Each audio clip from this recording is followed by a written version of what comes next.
going on, everyone? My name is Will Hunter, known in the school as Hong Shogun M.A, and I hope you enjoy this gun style breakdown.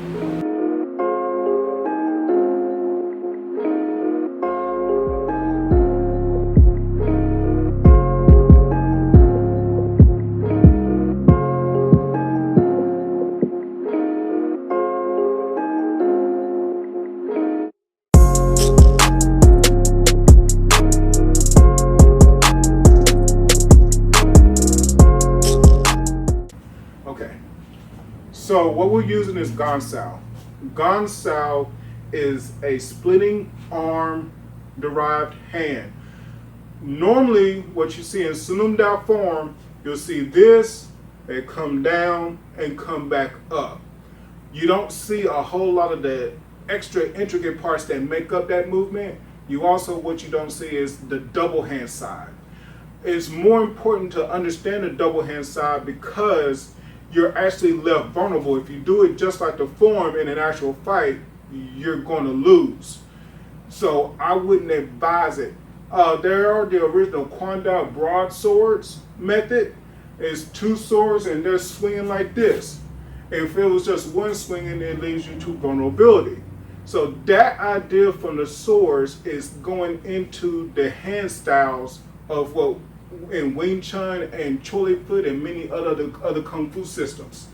So here we do Wing Chun, right? So the idea is this, and I'm going to show you right quick. First off, I like to use double hands because I want to be double protected, just point blank.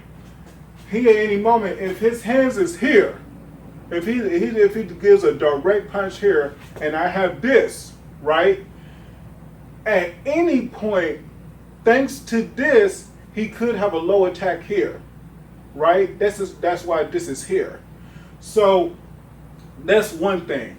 But the next thing is, you see how direct this is? This is pointing right towards my nose, my facial features or whatever. If it wasn't this high, it's going right here, it's chest.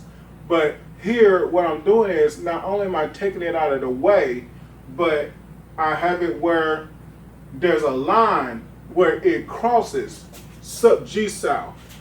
There's a line where it crosses where I could do other things, replacing the hand and so much more.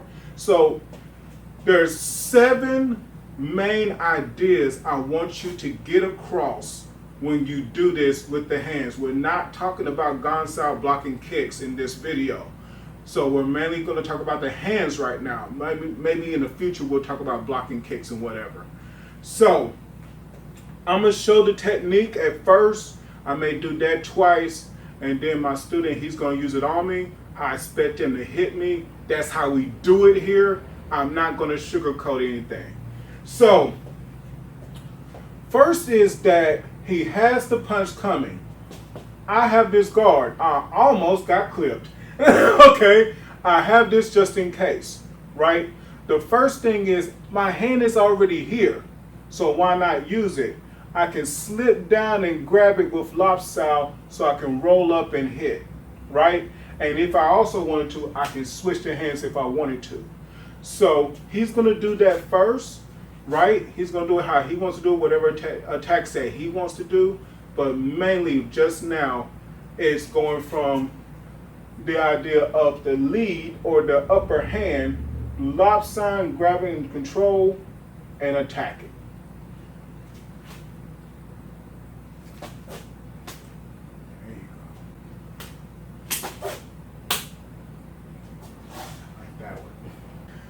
So the next one is the opposite. So you have to always think yin and yang.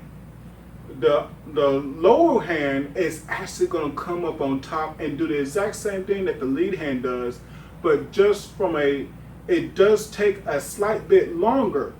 But let's say, for example, if we're covering, right? Let's say this is my power hand. This is my left hand. Let's say it's my power hand. Then in that case, I want to free it. Latsai Jik Chun. I want this hand to be free, that once I do this, it can do whatever. Does that make sense? So right now, as long as we bridge, I can't do anything towards him. He really can't do anything towards me. At least this arm, okay? So from that point, I want to clear it here. Now, last thing I'm going to say as a scenario part, and I want you to really understand this. No one is going to leave their hand out there and let you do that crap. Not in the streets or nothing. So let's give a scenario, right? I got this covered here. He actually retracts this arm and punches with the other hand. See what I'm getting at?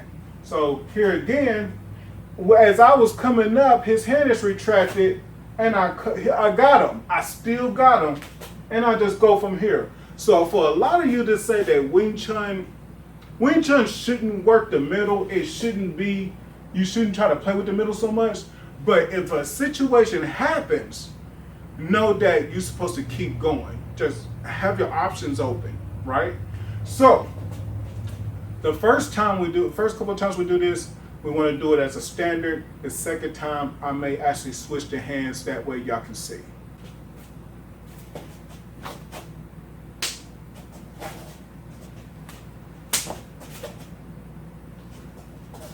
Now the switch. So pay attention to the switch, right? Good. One more time. All right. So the next part is, now we're going to go from north to south. My Uncle Oscar would often say, if you can't attack the north, attack by way of the south, circumvent. So that way you're not known as far as what your motives are. A lot of times Wing Chun people, Taekwondo people, karate people, all that, they're a bunch of headhunters. And that's all they can do. You don't understand that sometimes hitting to a body will allow you to get the head.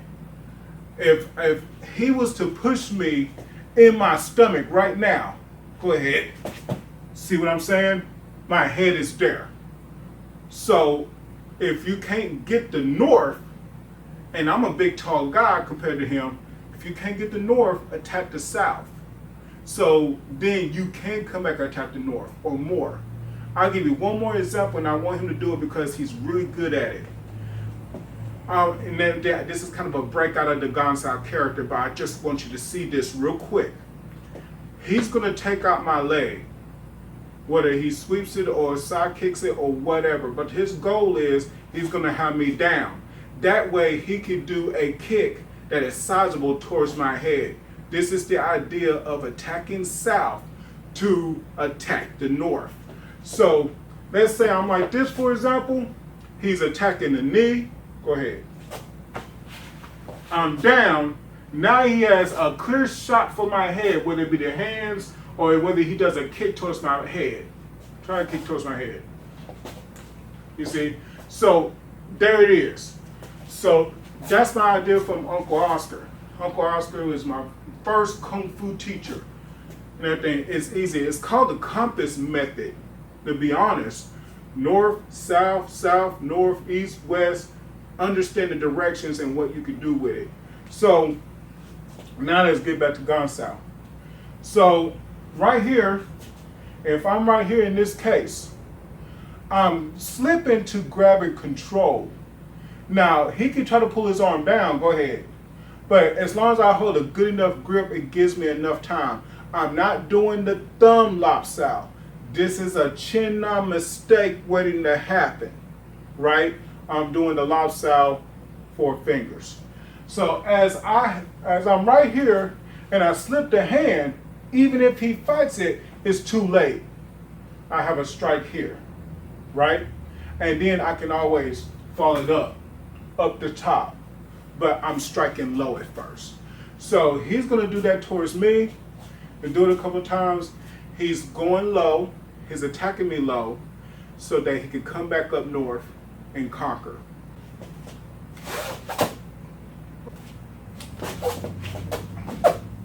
Good. So in that part, what you're seeing is he attacks low and he can come back up high, right? That's his option if he wants to. Know something about Wing Chun. real Wing Chun, not this stuff that's out here. You not going to do a one-hit wonder and that's it. This ain't 3-6 Mafia. We ain't doing one-hitter quitters, right? We're actually going to keep hitting. It's just like the police. If you ever watch an episode of Cops, in the very beginning, they keep hitting with that battering ram until that door breaks down. That's what Wing Chun should be. You keep hitting until the door falls down. That's the point. So don't even think of yourself as being strong or you need super fast or whatever. Fight a good fight and go all out. No thoughts of doubt, no thoughts of defeat or victory, like Bruce Lee used to say. Just do your job and then go home, right? So next point is he has a punch here, at least my punch, right? I'll do it this time, right here. Now, I'm actually going to switch the hands. As I do that, I'm grabbing so I can hit low, okay? It's a trick, right? We don't really do tricks, but notice that, like I said, to hit north, sometimes you gotta go south, right? So I'm right here. All of a sudden I get to this point and I'm striking low. Whether I do a palm, punch, whatever. For those of you who like kicks so much, you can always do that kneeing, right? Bringing them into a kick to the knee or whatever, to their knee. So get my idea? You have to kind of open your options as to how you attack an opponent. So he's going to do that towards me. He can do whatever he wants to. And the whole point is the lower hand of this is going to come up so then he can proceed to do whatever.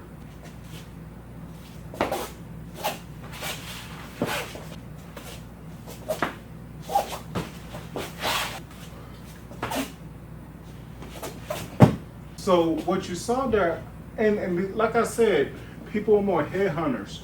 So to attack the body and the lower legs is actually right now the end game. Like not end game as in being in, but it's in, it's cool, it's hip, it's the thing to do. So now we're gonna go through 3 more pieces of the puzzle and I hope you enjoy it. Okay. Here's another part of the Gaan Sao 7. This actually has to do with a technique called Jiao Sao. Jiao Sao normally, if I'm right here, I could come over here and get this other arm, okay? It's basically the idea of attacking the weaker side, right? So if an opponent naturally has a strong side here, why do I have to contend with that if I can attack the weaker side and get victory, right? So this goes back to the compass idea, right? I'm actually on a western front. Maybe I'm here and I want to travel towards east because I know that's a weaker side. That's as easy as I can get it. Wing Chun does not teach it as a compass kind of idea. The only people I've seen that does a compass idea is Kempo, Ed Parker's Kempo Karate. So they'll teach it more like that, but in my family we have our way of teaching that same idea and just taking it further, right? Not exactly further than them, but further for us as far as Kung Fu is concerned. So I'm right here. Now, if he's a great boxer, a great Kung Fu man, he already has his other hand up and is ready to attack, right? At any point that those hands can switch or whatever, right? So in this case, what I'm doing is I have the Gaan Sao. For some reason, I'm going Gaan Sao, and I'm gonna take this lead hand and I'll switch it off. And then that's my technique, right? That's the weaker side. Right now, this is a more dominant side. So I ever even take the word signs and go dominant recessive. I do that a lot. So last time, if my hands are here, I'm keeping this guard here, I can switch off here I am already attacking and doing different techniques. So he'll do that technique and then we'll move forward.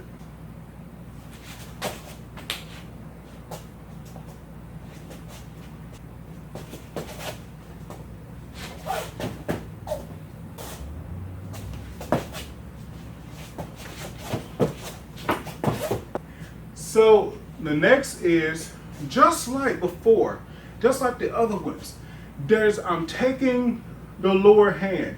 If the lower hand is not guarding anything, then it's going to produce some work. I want to always keep a bridge here just so there's some work for the other opponent, right? Let's say if he switched hands and punched. You see that? So that's why it's there. Having two hands is effective, period. Okay? Now, if I have this here, notice there's nothing here, right? If there was something here, I wouldn't go with this kind of technique, for example. I would just use my lead because he's too focused on the low hand. That's it. You know, that's as simple as it gets. So that's why double hands just work, right?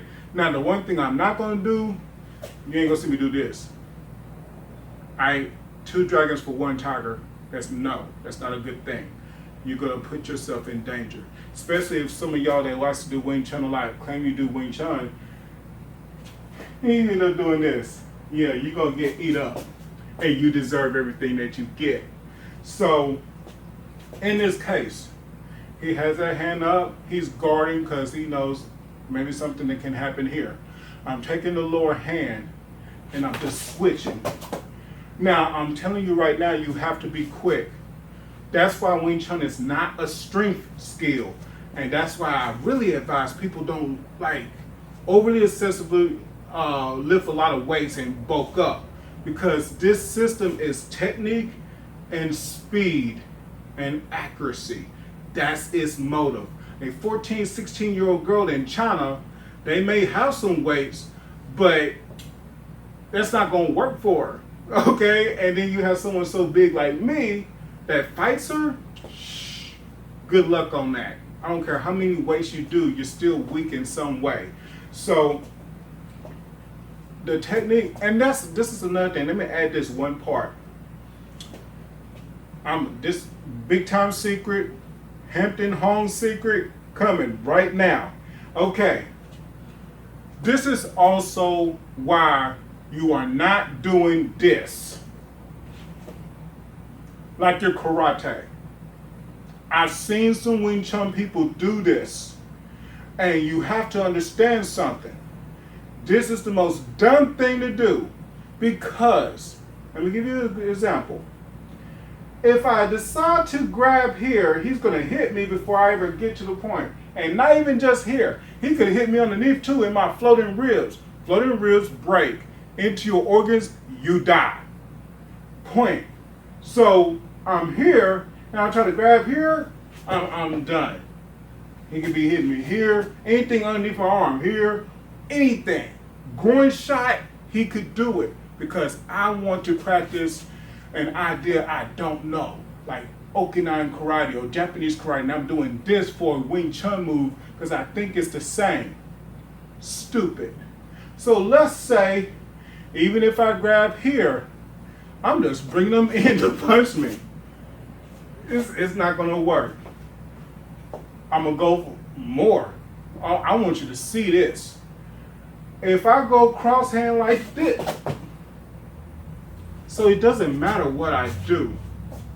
Now, in Okinawan karate, I used to teach Okinawan karate, so let me clue you in and school you on something real quick. In Okinawan karate, if this happened, you still have to go outside, but it's better to go outside from the low hand out through here than here, all right? Because even if I go right here, he's going to be able to hit me, right? Dominant hands. But if I do this, and I walk, I step, then it's no different than what Wing Chun just produced. And it won't be any different, even if I didn't move. Do you understand what I'm saying? Do you understand what I'm talking about? Yeah. That's Okinawan karate, ladies and gentlemen. And the whole point is, I'm gonna get them to a point where I can punch through the head. Because if I have this much reach, this man is finished. If he had that much reach on me, I'm finished. I don't care how good I am. Master, no master, that it doesn't matter. You know what I'm saying? Sometimes a technique is a technique. You know? So, the whole idea of this next part, and I want you just paying attention, is I'm grabbing from the outside and I'm just keeping my hand up so I can attack. And I can do anything I want, right? As long as it's practical and economical. So he's gonna do that towards me. He's gonna have his techniques that he does, and we're almost done, ladies and gentlemen.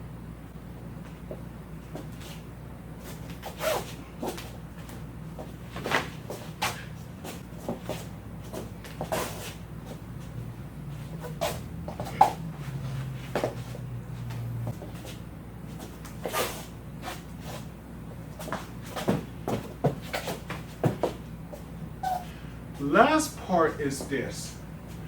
The seventh is really not necessarily going to happen. It's a way of practicing by way of Chisao. There are several different Chisao roles that you could do. It doesn't have to be the ton and bong with the foot all the dang time, or double ton and double foot. It doesn't have to be those main three. We can use Gansao, which even in the Ip Man lineage has been used, and even outside like UK San's Wing Chun or whatever, or the Pingnan or Pan Am Wing Chun, they do it too. They have their ways of practicing this technique. One very great skill that uses what we're about to show you is Tiger Claw. There's an actual Tiger Claw and Praying Mantis side to what we're about to do. So this is the number 7, and number 7 is the Gansao by way of using Chisao skill, right? So let's say, and this is just for example, my hands are in, his hands are out, and he's gonna go with the flow, but what I'm gonna do is to help this out is I'm gonna actually punch with this hand so he can redirect it. And there goes the process. He chooses how he strikes. Notice that the 6 that we taught before is what can be used. This is why I got this 7 part, because once you get into an idea of Chisao, it has no clue, it has nothing to do with just rolling there all day. It has nothing to do with that. It's about getting to a place that you understand and know. It's like if you got lost somewhere, always go back to the place that you know best. If you got lost in Walmart when you was a kid, guess where I went to? I went to the entertainment center.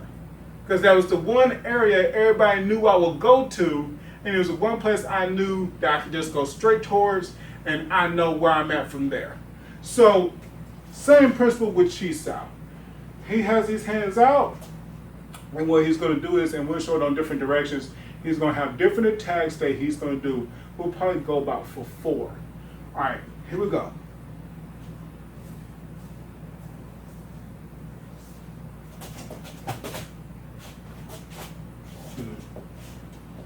Two.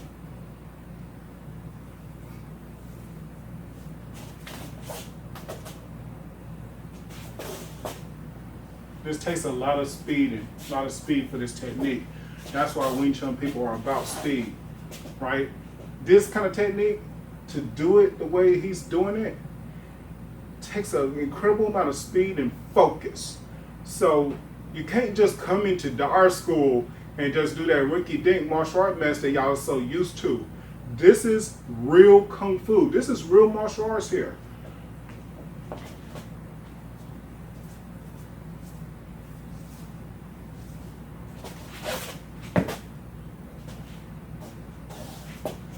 One more.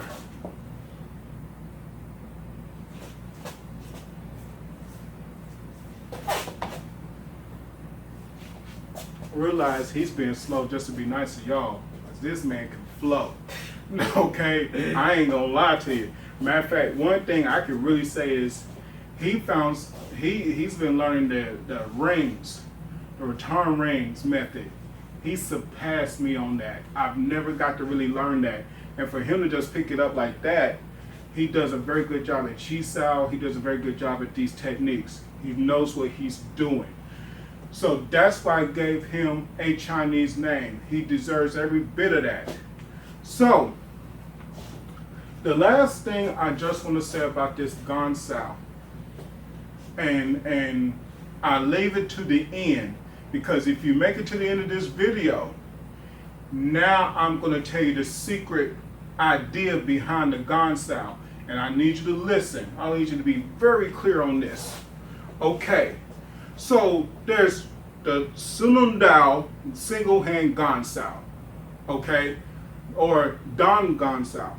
I'm taking this Tan sao, right, and I'm going down just in the Sunum Dao form. I'm bringing it back up, right, just a Hyun sao and low palm. That should tell you within itself through the 6th part what I just was saying about attacking low to attacking high and so much, because then this doesn't need to be there. Right? It shouldn't even have to be there at all. But there's a reason why that's there. Another thing I want you to see is this. And I'm going to use my other hand for a second. So we have Tan sao. This technique here is Gwat. G-W-A-T, Gwat sao. I don't have to do this crap if I know the technique is coming direct at me. If I'm facing Will, right? And let's say he kicks me about right in here, right? I just shoot down. Go ahead, attack me faster. I can just drop. I don't have to do this crap. This is stupid. I'm being honest. It is very stupid. That's why I said this 7 is mainly for hands, right? Because if you break down what a Gaan sao is, the Chinese, they will put a noun idea on a verb. So the verb is just as important as the noun. Okay? So you have Tan sao, you have Gwat sao. And then notice that when we did this technique, this is not Tan. It's crossing over. It's Jom sao, J-O-M. J-O-M, Jom sao, one of the 4 juts. Jut sao. We're going to do a video on that. I need y'all to understand there is more than just Jut sao and Jum sao. And then when the teachers in the classes, they'll say, everybody do Jum sao, and they're doing this, they'll say, no, Jum sao. Because they can't even split the names up. So you have to go into the dictionary. You got to know what these things are. So Jum sao is one of the original 4. So from here, when you do the technique, let me show you what this is. Tan sao, Jom sao, comes all the way to this point. This right here is the start of Gaan sao, because you don't have to go all the way down like this to do Gaan sao. You can stop it right here, and it makes a very effective trap to clearing it out, and that's Gwat sao. That's what the technique really is. It's 3 in 1. Gaan sao is the action, has nothing to do with the actual hands. So, in that's it. Gaan sao. Hope you liked it. Hong Shogun in the house. This is my guy. He's been with me. Pretty soon it's gonna be the start of 4 years. Yes, next year, 4 years. It's gonna be crazy. Yes. Right? And just to let y'all know, he's gonna be the greatest generation, and I'm gonna tell you why. He was a student prodigy of Robert McClung. Robert McClung was the teacher of the Academy of Wing Chun in Cali. That's the Bruce Lee side. That's the JKD, Jun Fan Gong Fu side of the Wing Chun dynamic. On my end, I'm more traditionalized Wing Chun, where mine is from Muay Thai, and you will actually see derivatives from Wang Shenlong, Chung Shu Ting, or whoever, because I do my research. I do a lot of research in making my Wing Chun better. So he has not only possession of the JKD side, but here for the past three and a half years is producing the skills on the Wing Chun side. And not too many people can do that. And then let me also clarify this. To actually be able to keep true to one side or the other without the mix, or be able to mix it later just to prove a point. That's what makes him one of the best guys I ever taught in my life. So, Thank you for your kind words. no problem. So, in the future, if anything happens to me, this guy's it. Whether you like it or not, you can eat that cream corn all day long. He's going to be that guy. And he's going to have as much knowledge from me as possible. And right now I'm doing all out to do these videos or whatever, so no one forgets anything, because I'm really working towards a bigger goal. Anyway, thank you very much for this video. I'm glad y'all can sit here with me and do this. We're going to practice some more. We're out.